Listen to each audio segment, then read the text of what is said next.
Hey everyone, BJ Korros, and this is Shout Out for a Cause at Home Edition. On today's show, we're talking about the Motion Picture Television Fund, and joining me is David Wild and Phil Rosenthal. We're talking about third part in the upcoming benefit, We All Play Our Part, a benefit for MPTF. Gentlemen, welcome today. This is Shout Out for a Cause at Home Edition. You know, I like starting off, first of all, seeing what everybody is feeling as we're in this place and time, dealing with this day-to-day at home. David, you want to go with what's happening to you in your house? Well, I had an incredibly crazy January, February into as March was beginning. And I remember thinking, I need a break. And I now would like to withdraw that comment because this, although this has been, an emotionally, the highs and lows, it's like as if I weren't already geared in a manic depressive direction. This is helping me get there quicker. And, but it's been, there's working on things like this, We All Play Our Part, this benefit for MPTF. It's like there's things that you wouldn't be doing otherwise that make you feel meaningful. And actually, that's sort of my relationship with Phil very much deepened when shortly after meeting each other. And I wrote an article about Everybody Loves Raymond in Rolling Stone because that was my favorite. I literally did a thing of watching 99 shows that were debuting that season. And I said why 98 of them were not good. And then I ended by going, and here's the best show in television history. Wow. So that actually sort of brought us together. But then after that, I was asked to be the head writer for the Tribute to Heroes telethon. And I called Phil. Actually, I ran into you at a sort of function and said, help me. And so we have become, ever since then, he's a comedy icon, but we've become tragedians. So we help we're like reinvented the telethon reinvented the telethon together. Right, it's like comedy and tragedy.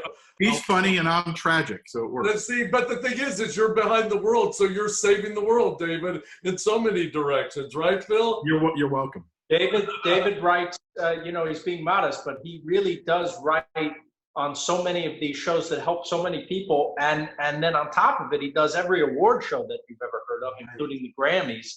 And I'm just very grateful that we've become such good friends, and it's true, when there's a world tragedy, we get together like the tragedians. We're together again.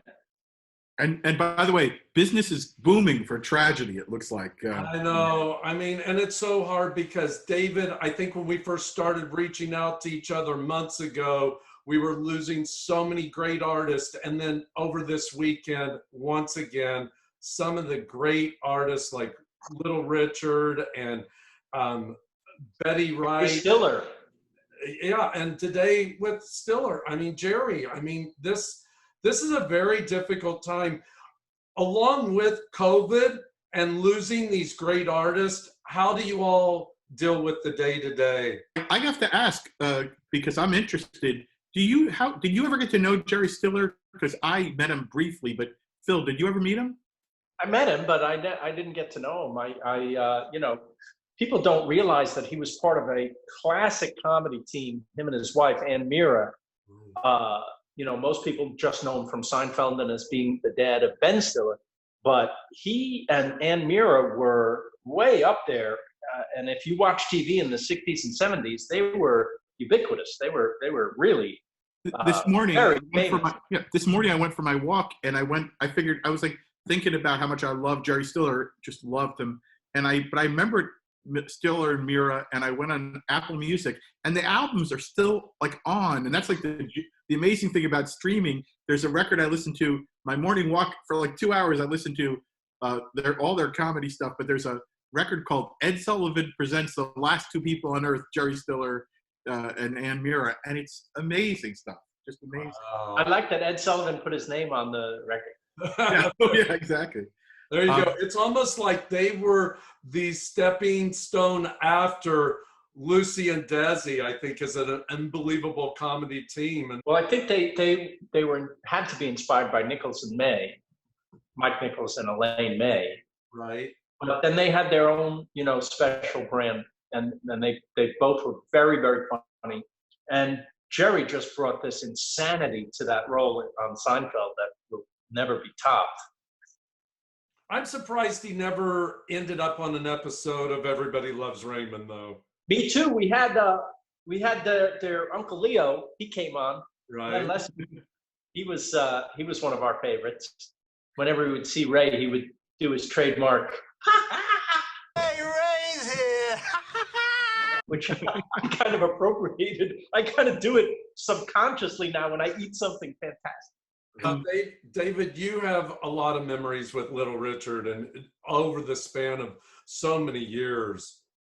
Well, the funny thing, yeah, I had a few moments that were meaningful to me. I don't know how much I made an impression on him, but the first time I ever met him was I moved here in '91, I think it was, and around that time, David Bowie, I was writing a piece for Rolling Stone about David Bowie, and he was in the band. He had a band. Because he had become way too successful with Let's Dance, and being an artist, he wanted to destroy that popularity. So he started a group called Tim Machine, of which I am one of 8 remaining surviving fans. Oh, wow. But, he played a show at the Santa Monica airport, like on the tarmac, and I was standing with him, hanging out, and he goes, "David, do you want to meet the greatest of all time?" And I went, "Yes." And I thought, is Muhammad Ali out there? And that's actually, Phil and I have an Ali story, but I didn't know what he meant. And I turned, and there's Little Richard, and he introduced me to Little Richard. And that was my first meeting. And I thought, and no joke, David Bowie, the coolest man in rock history, was like a child in wonderment looking at Santa Claus. He was so loved seeing Little Richard. It's sad that we have to wait for these greats to pass away before you find out how everybody felt about them. Like Bob Dylan, you read what he said, and yeah, this is you could trace rock and roll to Little Richard. True. Absolutely. And David, it's interesting because actually your tweet about Bowie almost started trending yesterday. People, were excited to read that little touch of memory from you. Oh, I mean, I don't know what it means to go viral other than in a bad way now, but yeah, I was like, I tweeted it, and then I went out for like my morning walk, and I looked down at my phone. It was like 7,000 likes, and I was like, what's funny is I'm not really that technical. I know that means someone very famous had to retweet it that got that going. But I don't know how to find out why did this go viral? I don't know why. You look at your retweets. But I don't know who. I'll let you know, David. We'll see. Bowie was the funniest guy. Phil, did you like Bowie at all? Of course. Who doesn't like David Bowie? David Bowie was the funniest, wittiest, most charming, elegant guy I ever met. When I met him, I said, as a kid, I imagined you were going to be like this smacked out junkie, lunatic, and I meet you and you're James Mason. He was like this. He was so funny and elegant and great, and I just love the guy. Just the best. It's interesting because I think everybody's already speculating that you and Ken will start working on a show for Little Richard. Has that crossed your mind at this point? I don't know. What's funny is it's maybe this actually is interesting. It ties us back to what we're right. We're working on this motion picture television fund thing. In everything I tweet, not in everything I tweet, some is just self-indulgent, but in a lot of my work with Grammy specials with Ken and all this, I just love to give respect, as Phil was saying, to the legends who don't get enough. And I'm telling you, Phil knows this in a comedy way too. If you were to walk in a year ago and say, people love Little Richard, I want to do a Little Richard tribute, in most networks or venues or, people would laugh you off. But the truth is, and it's we did the Prince tribute for the Grammys that Phil was at and helped me promote. The truth is, even kids in their teens and 20s, they know genius. And the truth is, it's a continuum that it's important we educate people that like forget Prince, who's now old to some kids, and now he's gone. But there's no Prince without Little Richard. There's no rock and roll. There's no hip hop. There's nothing, because it literally was without Chuck Berry and Little Richard and Elvis and the Everly Brothers. Nothing. This whole youth revolution doesn't happen. Well, the greatest part of, you mentioned it, is that you guys are getting ready for, we all play our part, a benefit for MPTF, which is going to be this Friday. How did this all come about? Because so timely, well needed for MPTF to begin with, and the fact that, that all the resources that they help give back to the community, especially as the community's aging, it's so important. Yeah, I was not that familiar with the place until we're about to hit the 100th anniversary, but for the 95th, they did a gala, and George Clooney hosted it, and Hugh Jackman, both of who are on this event coming up on Friday. But they were both on it, and I just came to help with that, and I just fell in love with the place. And Phil's someone who has always respected his elders. Right. I love the idea of this place where people from the film industry, the motion picture industry, they have a retirement community, and they care for each other, and people take care of them as they should. We should not forget people when they get older. This is a very simple premise, right?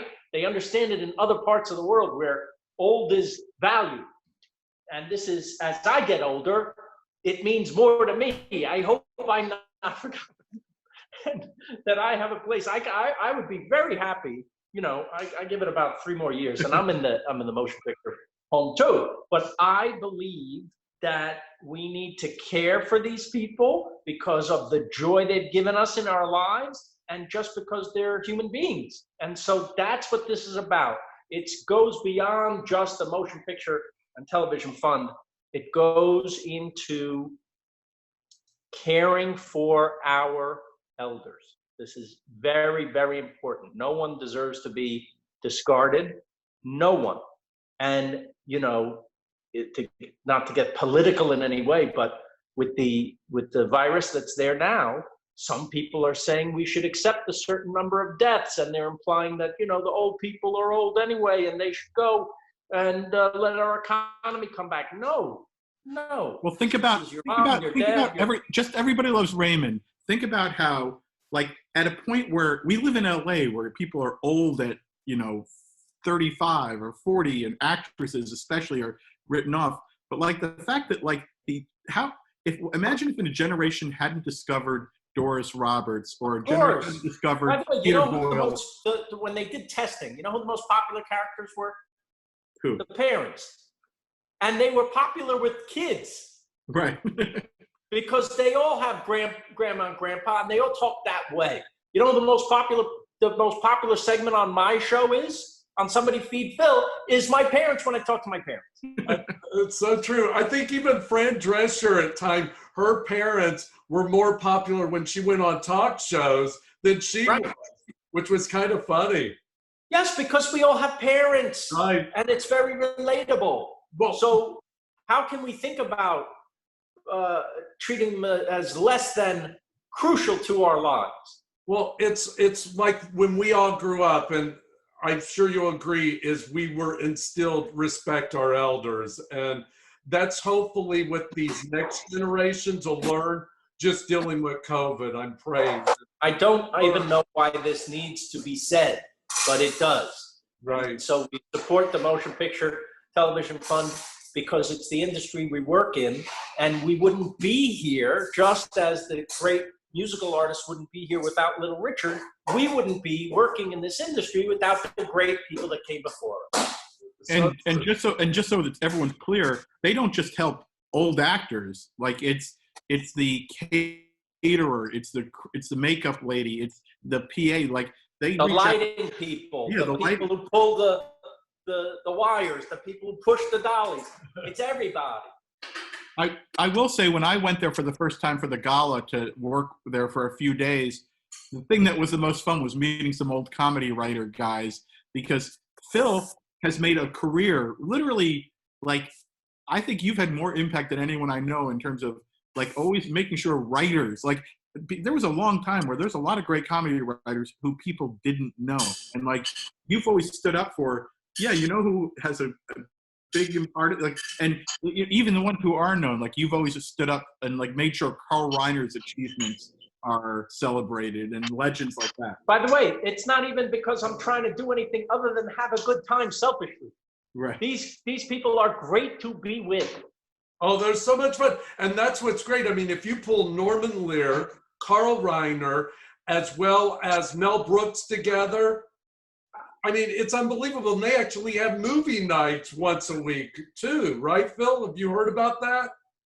Not only have I heard about it, but I go to lunch with these guys. These are the people I love to be with more than anything, because they have stories and they are funny and they are sweet and they are make you feel like family.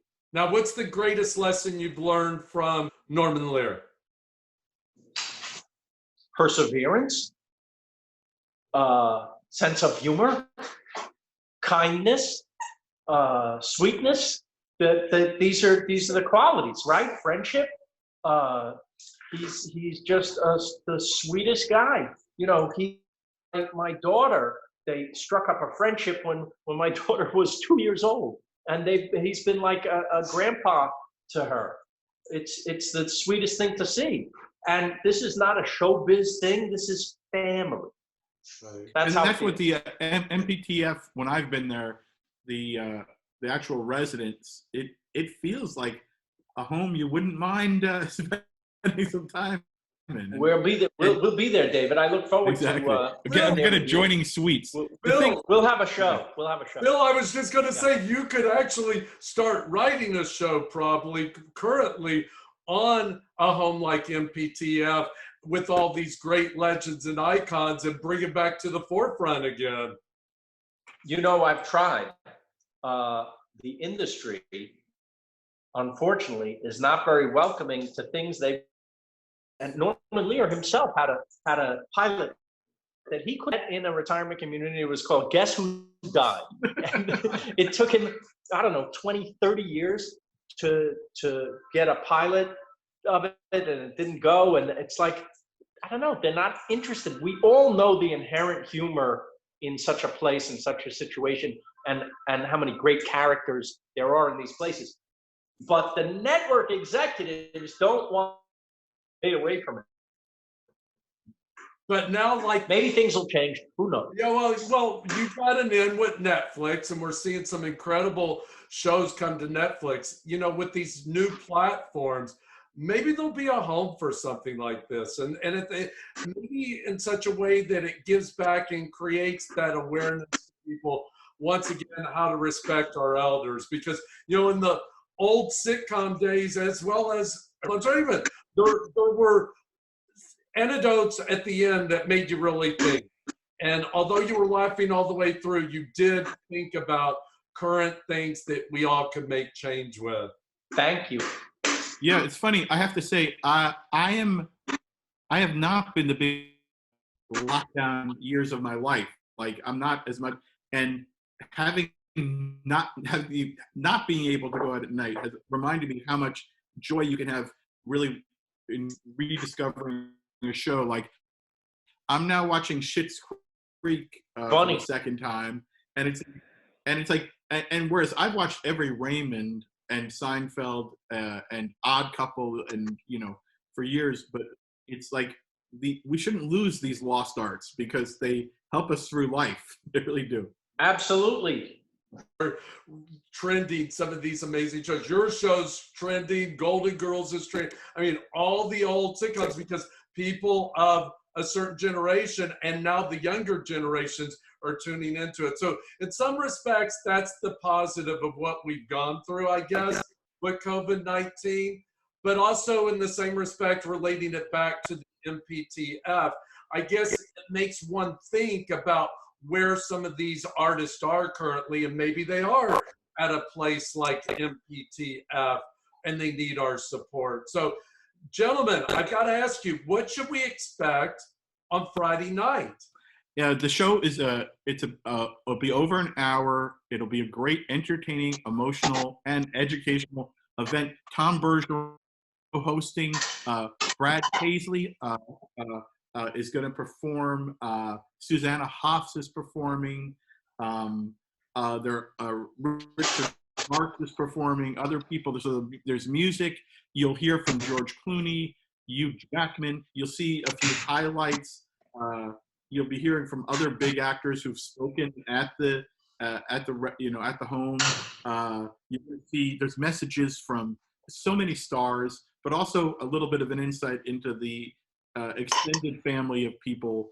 And most importantly, now that Phil is back, there's a mini reunion of that everybody will love, because it is Ray and Brad have a lot of fun together. And the brothers are back. There might be a cameo from their sexier creator. So Phil, tell us a little bit how you have been a part of the production that's coming on Friday. I helped wrangle Ray and Brad. That's a good thing. I called my friend Allison, Janney. She's going to be part of this. David and I spitballed ideas with the people who are producing the show. They run stuff by us, they tell us the rundown and everything. What else, David? What else did we do? That's about it. These shows, they're kind of self-defined. You know what they're going to be. You're going to have great stars, some great entertainment. David got the musical acts together, and I think it's going to be a very entertaining hour or so. And it's really interesting because, you have to think around, how do you make limitations into a benefit? And especially because it's a benefit. It's called, we all play our part, a benefit for MPTF. And one of the funny things was, I've written and worked with Brad Paisley for a decade, but now it's like he's doing this cool performance from his home. It's like, who could introduce him? I got it. Kimberly Williams Paisley, a great actress who is his wife. Right. So it's like, and then by the same token, I had just done the Prince show with Susanna Hoffs, who did this amazing performance on that with Chris Martin from Coldplay. And I had the thought she should do Eternal Flame, because it's sort of like, that's what this place is. It's like keeping that eternal flame burning. And then I realized, okay, it turns out her husband, Jay, who's a major, comedy and, a director, a producer, he's actually gone to show movies there and be with the residents. So he's perfect to set it up and talk about MPTF and then introduce his wife. So it's like, there's all sorts of special moments.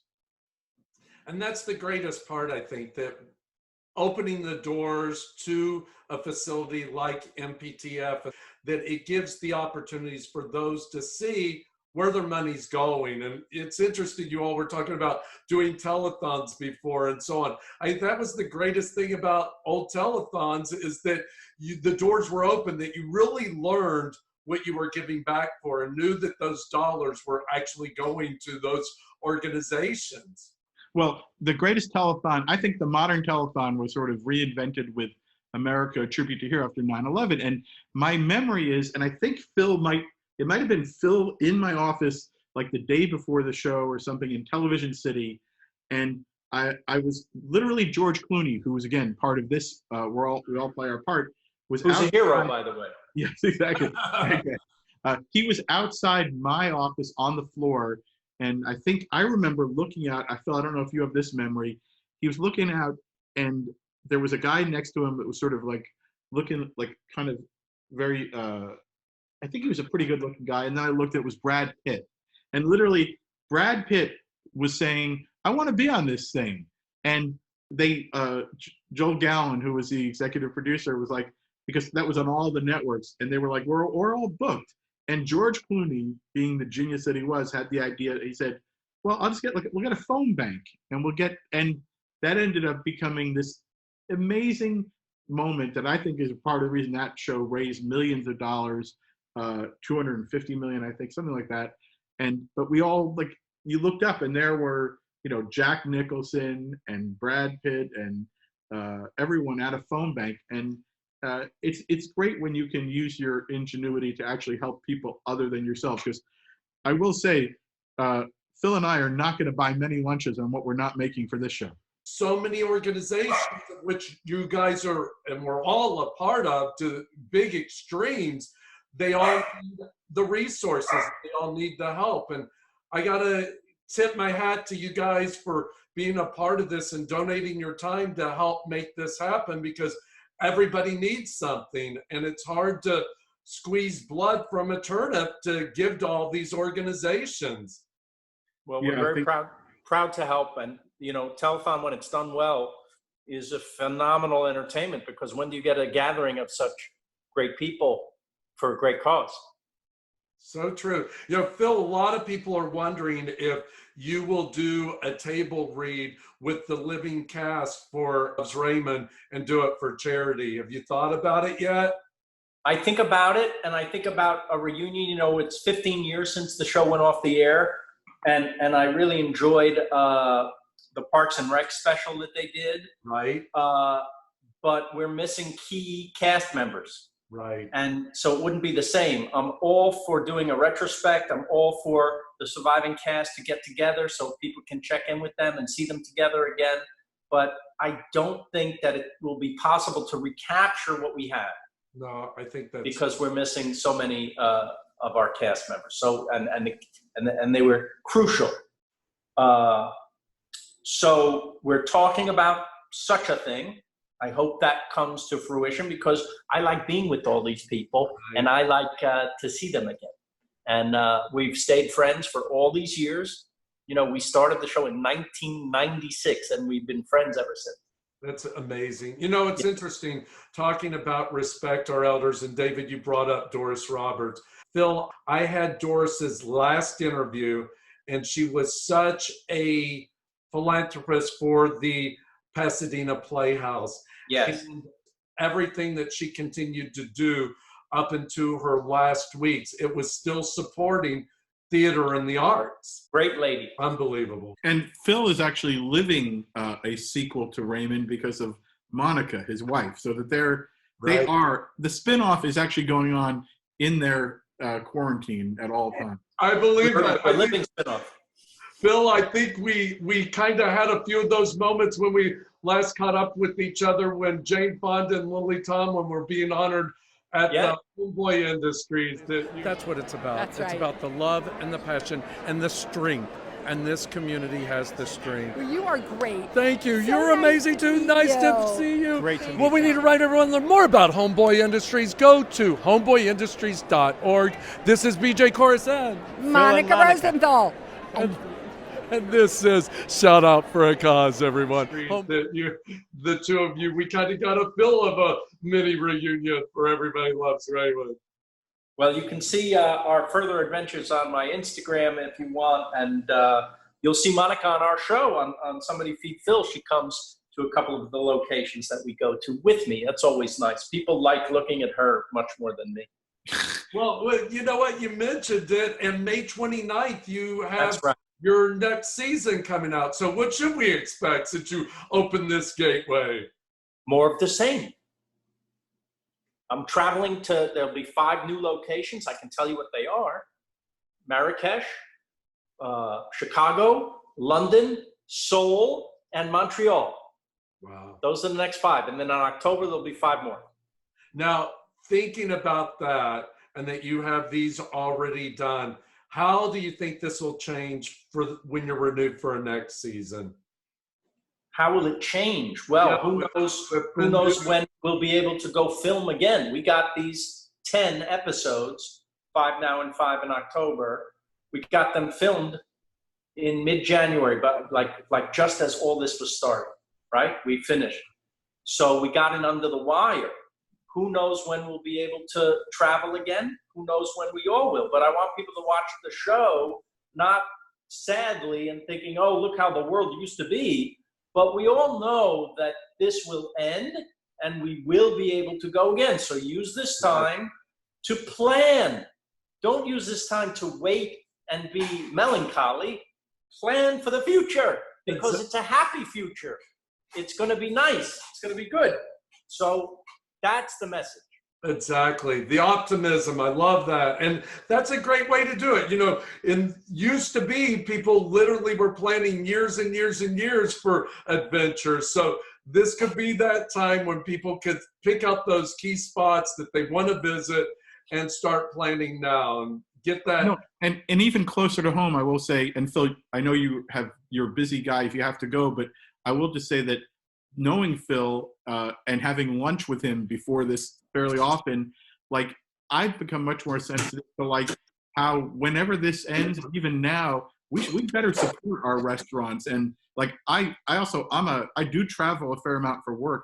I love hotels. Like my wife and I both love hotels, and we're gonna have to at some point when it's safe. And even now with restaurants, right, Phil, we can support restaurants and keep. If we don't order out from a lot of these places, they might not be there when we can go there. I'm doing my part by ordering out every day. Well, it's interesting because even on Sunday, it being Mother's Day, restaurants were doing well. And that's the whole beauty of it. Hopefully the ones that have been thinking smart and production is going well within their kitchen as well as their wait staff, we just hope and pray that they'll survive it. And then, of course, that's the key. David, you're right. Go out and support them and definitely support the small business and shop local and do everything to help the community in which we live. And then hopefully they'll thrive and get through this hurdle that we all need to get through at this point. And I really have been kind of moved because I think I'm always been a pretty good tipper. And my wife, who's like perfect other than this, she's very like 15%. And I've noticed now is finally she's like gone my way. Like if someone comes to your house and they're thoughtful and they're trying to not, they're taking a risk by doing so. Right. And it's like you give them that tip. And because you have, I don't think any of us have any idea how many people are close to the edge financially, emotionally right now. There's going to be, unfortunately, a great attrition rate here. We're going to lose a lot of things that, we took for granted. So support all you can. And the beauty is, you mentioned about mental issues, and that's going to be the next. And hopefully people will laugh and watch great shows like Phil's or tune in to a show like Prince's, to get the music to heal. And, these different salutes that you've been doing, David, that have just been phenomenal over the years. Now's the time to watch those shows and enjoy these talents. And that's the greatest thing. Have you guys been going into some of the Zoom shows where all the entertainers are performing? David, I think you have, haven't you? Yeah. I've been trying to take part in some of that. And I do say we're at this interesting point where, as I'm one of the guys asking friends to do these things, and we're at the point though where everyone is being asked to do so many things, and it would be great to get back to that thing of like an audience, a stage, people, getting paid. All that would be nice. Remember that. Yes. Exactly. You guys, I have to run because believe it or not, I have another Zoom. Phil, thank you so much. We got to remind everyone to tune in. We all play our part. A benefit for MPTF Friday, May 15th at 6 p.m. And then also to tune in for your show on Netflix on May 29th, right? You got it. Thank you, my friends. Yeah, the way you can find it best would be go to MPTF, their website, MPTF, and there'll be a link to their YouTube channel where it will be, all the stars will be pushing people towards that. But it's, 6 p.m. Pacific time on Friday.